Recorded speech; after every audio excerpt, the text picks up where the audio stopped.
Di awal musim, ekspektasi tinggi sebenarnya kami berikan kepada tim Alfa Romeo untuk performa mereka di 2023. Selain dari tes pramusim yang oke, perkembangan tim ini memang cukup pesat secara finansial setelah diakuisisi oleh Audi untuk proyek 2026 mereka. Apalagi musim lalu Sauber Alfa Romeo berhasil finish di posisi ke-6 konstruktor akhir dengan performa apik mereka di balapan-balapan awal. Namun ternyata ekspektasi itu terlalu tinggi jika melihat penampilan mereka bagaimana musim 2023 berjalan sejauh ini. Alfa Romeo baru mengemas 8 poin saja dari 7 balapan pertama dan duduk di posisi ke-8 konstruktor dengan jumlah poin yang sama dengan tim Haas. Itu sangat berbanding terbalik dengan performa mereka musim lalu, di mana Alfa Romeo mampu kumpulkan 41 poin dalam 7 race pertamanya dan bisa tembus ke posisi 5 konstruktor. Tim ini sebenarnya memulai 2023 dengan start yang cukup bagus, dengan Valtteri Bottas yang mampu finish di posisi ke-8 di GP Bahrain. Namun, di balik start bagus tersebut, Alfa Romeo menyimpan masalah yang cukup besar di balik mobil mereka.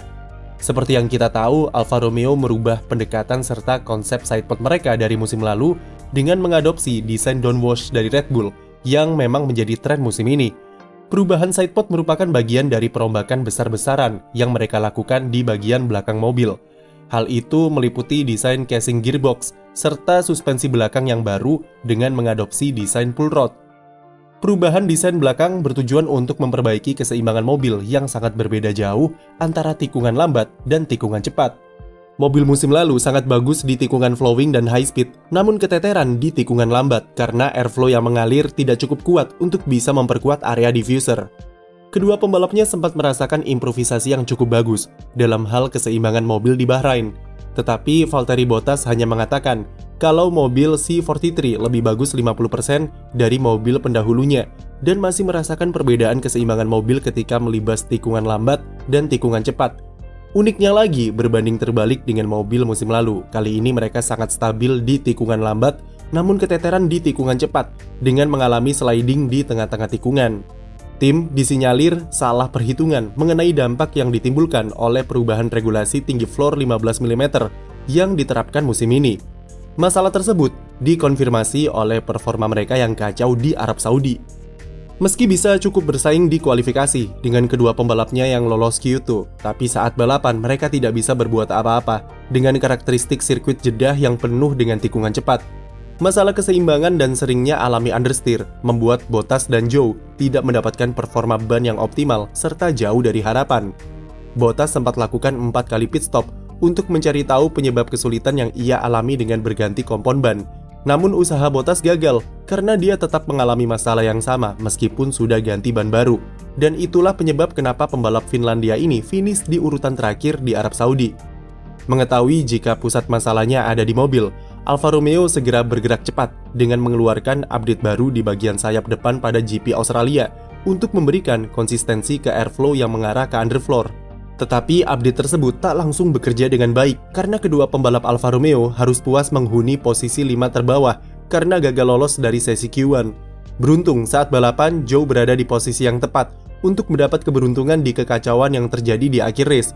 Setelah itu Alfa Romeo hanya mampu bersaing di sekitaran papan tengah tanpa bisa menembus 10 besar. Sampai akhirnya mereka kembali mengeluarkan update besar di GP Monaco berupa perombakan di area coke battle dan floor. Nyaris mendapat poin di Monaco.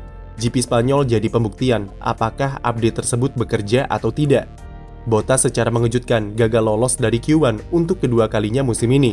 Sementara Zhou mampu tampil lebih bagus dengan tempatkan mobilnya di posisi 13. Ketika balapan, Zhou sudah mendapatkan kepercayaan diri yang bagus sejak start, di mana dia langsung naik ke posisi ke-9 di lap pertama.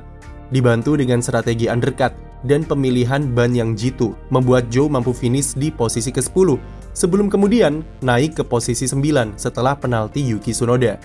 Walaupun mereka mampu meraih poin yang bagus dengan performa impresif dari pembalap negeri tirai bambu tersebut, Alfa Romeo masih bingung dengan seberapa jauh performa mereka, terutama setelah update besar di Monaco. Hal itu karena berbanding terbalik dengan Zhou, Valtteri Bottas justru sempoyongan di papan bawah dengan finish di urutan 19. Namun bisa jadi jika performa Bottas yang menurun bukan cuma karena faktor mobil, tetapi lebih ke gaya balap Bottas yang tidak cocok dengan mobil C43. Bottas merupakan pembalap yang suka dengan mobil yang stabil, baik dari grip depan maupun grip belakang. Mobil stabil memberikannya kepercayaan diri yang lebih untuk bisa push mobilnya seperti yang ditunjukkan musim lalu. Walaupun di awal musim ia mengklaim jika performa C43 lebih bagus dari mobil pendahulunya, tetapi secara karakteristik masalah keseimbangan itu masih ada, terutama di tikungan cepat. Bottas yang punya preferensi settingan dengan grip ban depan yang kuat, otomatis kesulitan untuk melibas tikungan cepat dengan masalah sliding yang dialami mobilnya. Hal itulah yang menjawab kenapa Bottas kesulitan di sirkuit-sirkuit high speed sejauh ini dan performanya kalah dari Zhou Guanyu. Sebaliknya, performa Bottas cukup oke di trek yang punya tikungan lambat seperti Bahrain, Azerbaijan, Monaco, serta Miami, karena memang disitulah letak keunggulannya. Jika dilihat dari cara Alfa Romeo menangani masalah mereka musim ini, mereka terlihat cukup tenang dan santai, serta tidak panik dengan performa yang buruk dibandingkan dengan musim lalu. Tidak ada urgensi ataupun tekanan untuk segera tampilkan performa bagus dari internal tim. Ada beberapa penyebab kenapa Alfa Romeo Sauber bisa sesantai ini. Pertama, jelas ada pengaruh besar dari akuisisi Audi tahun lalu untuk proyek F1 2026 mereka. Beban ekspektasi tim jadi lebih rendah karena mereka tahu jika target besar mereka bukanlah musim 2023 ataupun 2024. Tahun-tahun tersisa di regulasi mesin lama akan dipakai oleh Sauber sebagai transisi untuk persiapan mereka jadi tim pabrikan Audi pada 2026. Sauber sudah mempunyai rencana jangka panjang yang jelas di bawah pimpinan Andrea Seidl.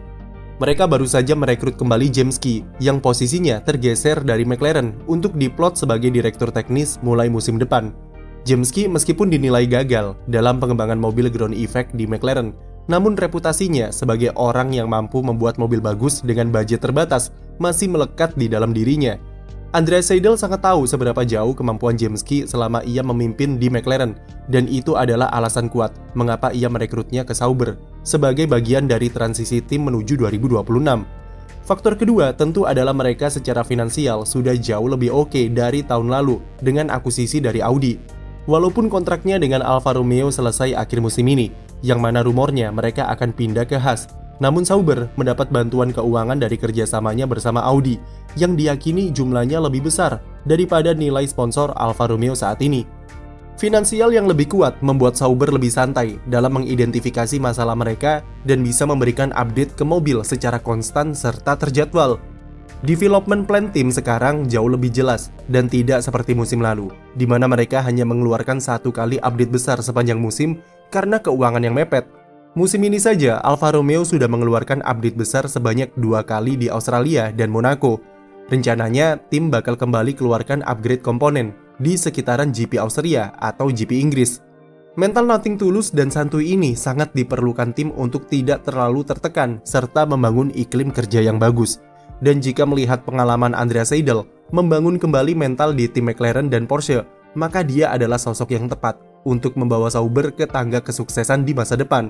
Sekian video dari kami, jangan lupa beri like dan subscribe untuk konten F1 lainnya.